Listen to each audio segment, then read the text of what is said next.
Good afternoon everybody, welcome back to my channel. Firstly, I am sorry about the lack of Tokyo training diaries lately. There's so much going on behind the scenes. I have misplaced some footage, which I will find, and I've also filled up some hard drives and I am waiting for some other ones to arrive so I can offload some footage to continue editing the current ones. So that is definitely on its way, but in the meantime, I wanted to sit down and do a quick little Q&A, not even a Q&A, but really answer one question that I've received over and over and over again. And it's about my last 3 weeks leading into Tokyo. And if you don't know what happened, spoiler alert right now, maybe skip this video and come back in a few weeks when that Tokyo training diary is up. But just waiting for people to leave. We're good?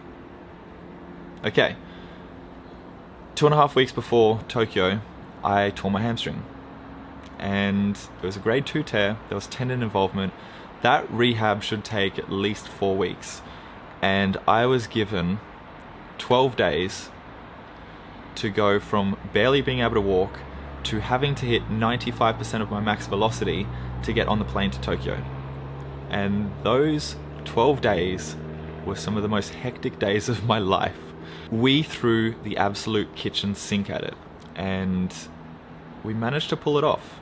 And even more than that, we managed to actually finish the competition in Tokyo. So I wanted to go through the recovery side of things, because in the Tokyo training diary I talk a lot about the training, but from waking up in the morning, I saw my physio every single day to see how the range was improving, how the strength was improving.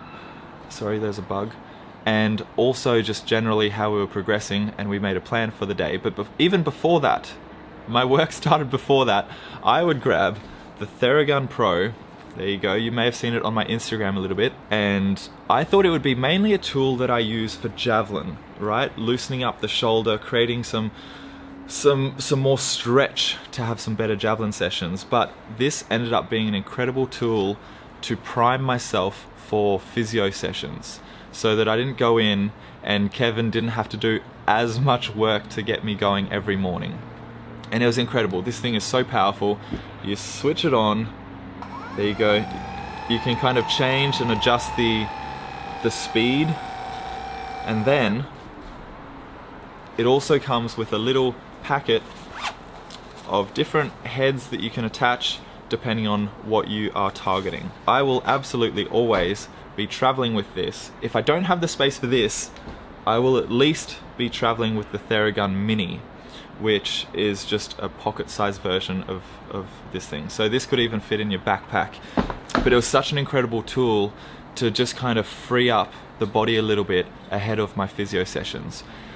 And while I'm mentioning Therabody, there is a new product from Therabody, which is the Recovery Airs. They're a compression boot system. I received a pair in quarantine.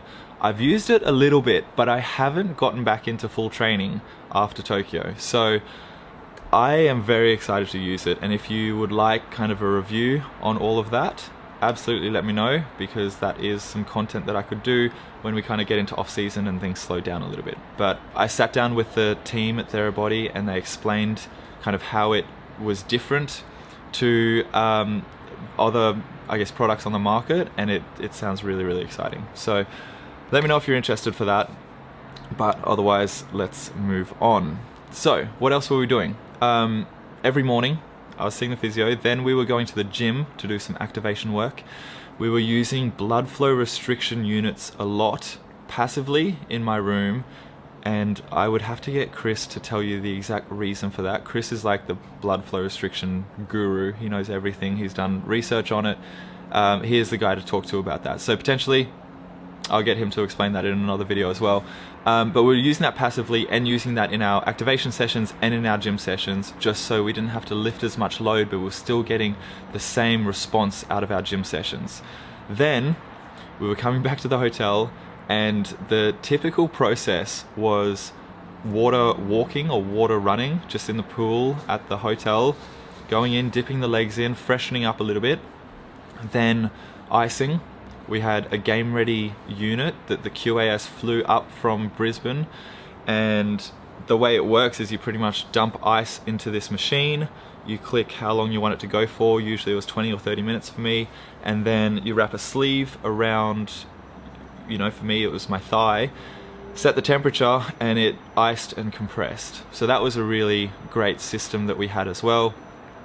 We went out to the track pretty much every afternoon, and I was using the Theragun Pro as well to get myself warmed up, help with that. But then we were doing a bunch of activation in my warm-up, and then trying to run, because it was a slow process, most afternoons, and then once we got to that higher speed, it was every second day.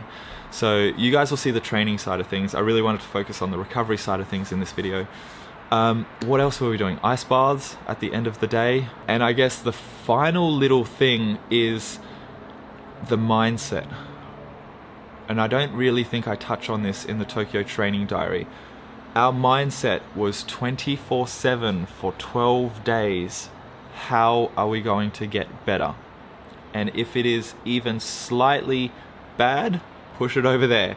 If it is potentially going to work, because I know there's stuff that I've forgotten to mention that potentially Chris will remind me of in the future, we were throwing that in, because we're throwing the kitchen sink at it and getting rid of everything else. And some of the stuff we got rid of is even sitting on chairs once I got back to my room. You know, I had such an incredible setup.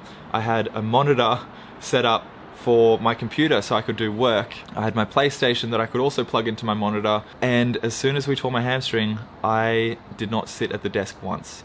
When I was getting back into the room, it was laying flat, it was staying horizontal, and it was just 24/7, how can we get better? What can we do? So that's kind of it. I feel like I've skipped over some stuff.